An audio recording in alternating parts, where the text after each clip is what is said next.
All right, so if you follow me on Twitch at twitch.tv/theblack you would know that I have beat another game because I beat my games unlike other people in GI. And the latest game that I've completed is Astral Chain.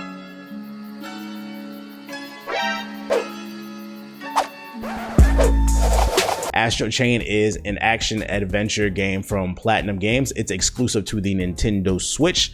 It's one of those games where, like, people were coming in my chat and they were like, what is this game? This shit looks dope as hell. And unfortunately, because it's a Nintendo Switch, I don't think maybe it probably didn't get as much promo as it needed, but it's a very slept on game from late 2019. It's made by Platinum Games. If you're unfamiliar with Platinum Games, have a pretty good pedigree. They've created games like Vanquish, Bayonetta 1 and 2. What did they just recently do? Hold up, let's look up Platinum Games. Platinum Games. Oh, the long but not forgotten Scalebound. Who called on my phone? Who auntie is that? The long but not forgotten Scalebound. Nier Automata, Metal Gear Rising. They pretty much just drop fire. They've had a couple misses with like that Legend of Korra game and the Ninja Turtle game, but for the most part, they make good games. They make good games. But yeah, that's just some of the games that they made. So you should kind of get an idea what you're getting here. It is an action adventure game. I wrote down, let's see, 1, 2, 3, 4, 5, 6 positives and 4 negatives. All right, so let's get into it. Oh, by the way, this review will be based off of the current price of the game. I just checked Amazon. The game is, this is really freaking weird. The game is $50 for the hard copy, but it's $60 digitally on Amazon. So it's actually cheaper to order the hard copy and just wait a couple days if you got Amazon Prime. But basically this game is pretty much still full price, if you're wondering. So I know the review is late, it's a few months late, but the game is pretty much still full price. So that's what I'm basing my review on. So let's get into the positives. First positive, visuals. This is an anime themed game. It's not based off any anime, but it has that anime kind of art style. Cell shaded. The cutscenes are really well done. The voice acting is okay, but I really like the art style and the world. It just looks really nice. And the way I knew it looked really nice is when I was streaming the game, a lot of times people were coming to my chat and they were the first question they were asking is, what game is this? And then also, when I told them it was a Switch exclusive, people were like, damn, this is a Switch exclusive? This is one of those games, like, it would surprise you, like, wow, this looks really good for like a Switch game. It shows you that, you know, not everything is about realistic graphics. It's also about art style, and it's definitely squeezing some extra power out of that Nintendo Switch. So visually the game does look nice.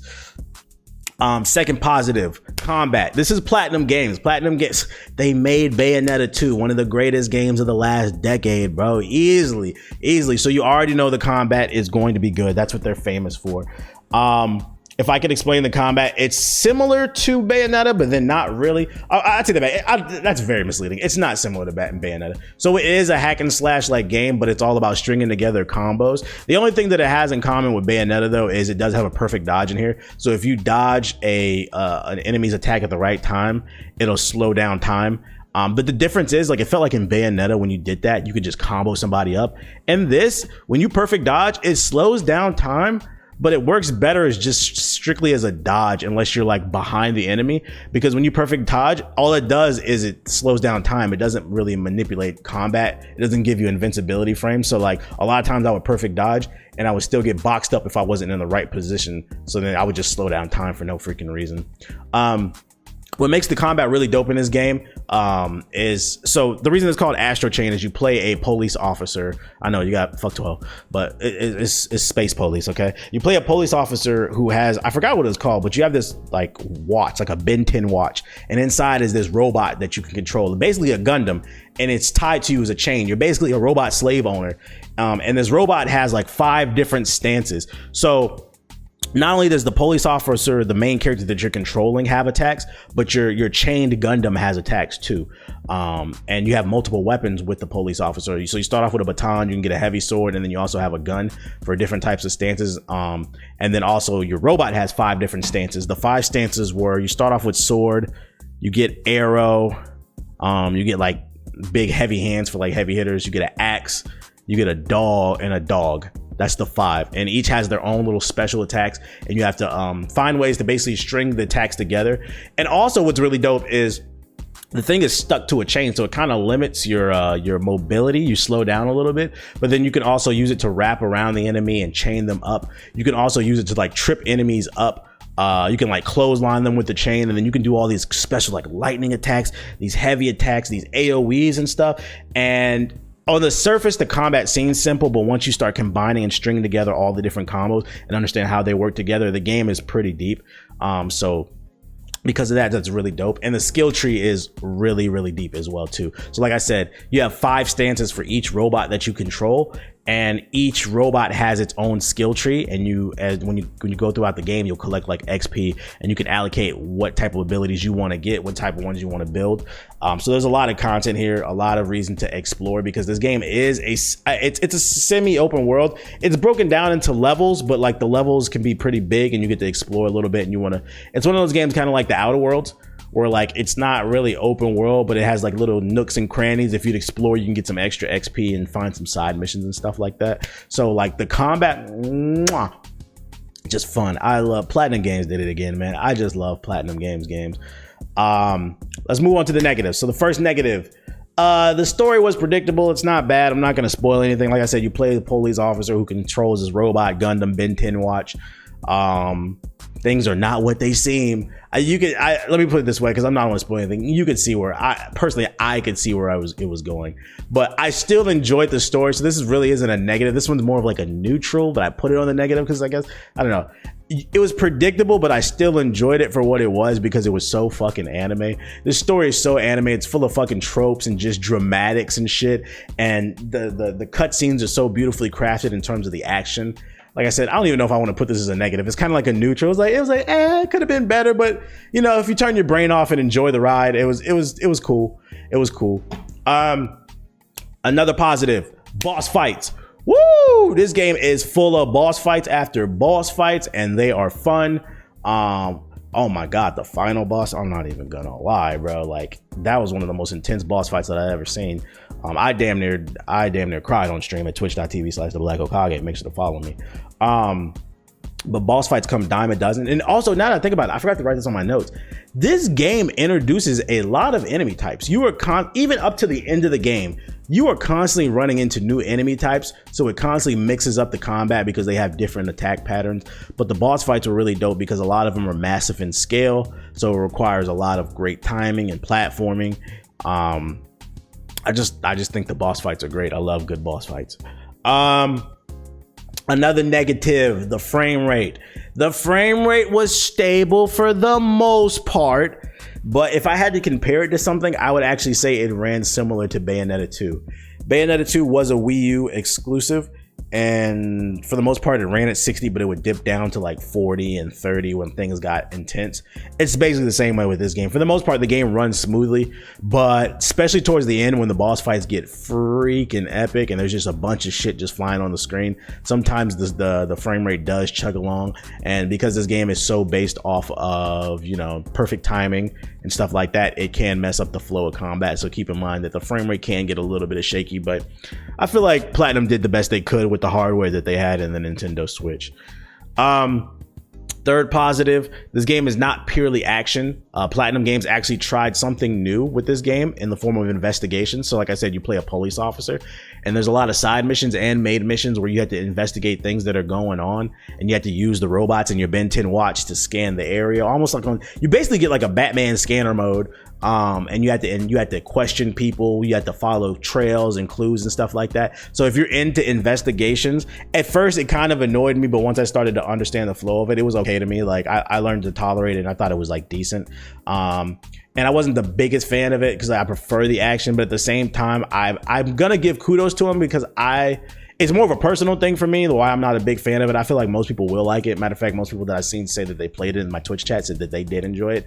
It's more of me. I'm just not a big fan of the slowing down stuff, but I still gave it a positive because I felt like it was well done. And also I'm giving them kudos because they tried something new. This game could have just been pure combat, rolling around doing combos and stuff like that, but Platinum tried something new and they played to the fact that you are a police officer. There are even missions where you get to carry boxes like Death Stranding, which I thought was funny. It was exactly like Death Stranding. I was like, wow, why would I ever buy that game? Uh, negatives. Next negative. Difficulty spikes. Oh my god. The first half of the game, I breezed through it. The second half of the game started to get a little bit difficult, and then like that last fourth of the game, like the difficulty just spiked through the roof. It was a lot of trial by fire missions where like there was literally like a mission where you had to fight like all the fucking bosses that you fought in the past all at once, and then the final boss fight.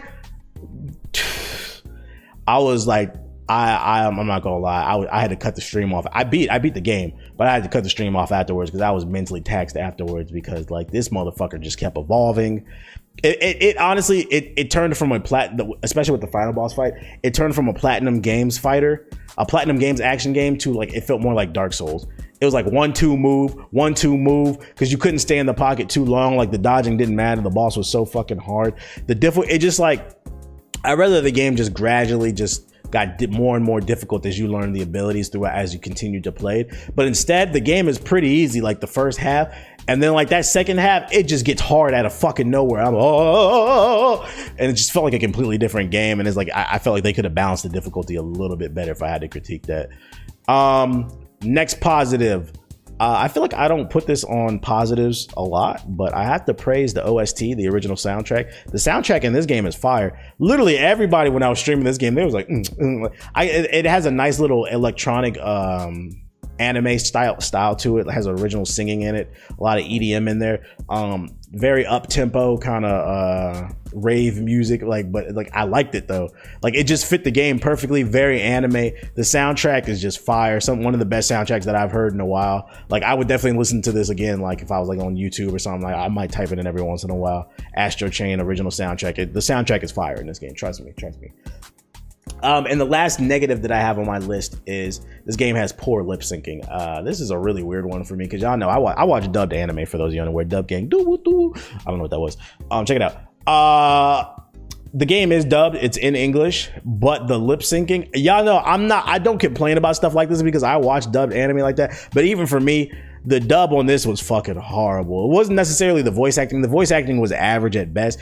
It was just poorly lip synced. Like they would say like, the enemy's over there, and then their mouth would move like 30 seconds later, and it's very noticeable. I'm like, yo, you guys could have took a little bit more time to better sync the voices to the characters. It just looked bad. It looked like it was a little bit, it was not a little bit, it looked like it was a lot of it rushed. So I gotta critique the lip syncing. It's very noticeable and annoying. It's bad. And my last positive is side missions. They had a lot of interesting side missions. You could tell they put a lot into thought into detail. It's not just your typical fetch quests. There are other things like, I remember there was one mission where this dude lost his cat, and then I found the cat, but the cat wouldn't come to me, so I had to throw a can at it to bring it in, and then you catch the cat. There was a Death Stranding box mission. There's racing. There's a lot of different interesting side missions that I thought were fun. I ended up doing a lot of them. I thought they were fun, so I thought the side missions were cool. So, and there's a lot of content here for those of you unaware. Let me see how long to beat. I want to say I spent at least 20 plus hours on this game. There's a lot of content here for a single player game. Astral Chain. I was actually surprised. I was thinking this game was gonna be like 10 hours, but nah. Yeah. So according to howlongtobeat.com, this is a website I use when I buy like single player games to help me understand what I'm getting into. The average person has reported the main story took them 19 and a half hours, so 20 hours, like I said. Main story plus some of the side missions on average took people 27 and a half hours. And if you want to beat this game 100% on average, it takes the person 75 hours. So there is a lot of content here in terms of a single player game. Not to mention, it's like Devil May Cry. It's all about the style and the points, because there's a point system at the end of every mission. So if you want to master the combos and stuff like that, you'll be spending a lot of time here. So in terms of content, don't worry. It's a single player game with a lot of content.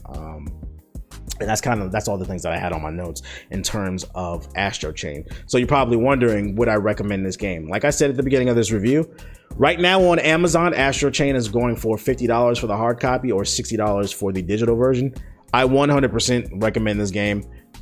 If I would have did a top 10 games of 2019, this would have been one of my favorite games. This game was fucking amazing for the most part. Besides, oh my God, I forgot to put this. I gotta add one more negative. The ending sucks. The ending fucking sucks. It was like sequel bait or some shit, but that's beside the point.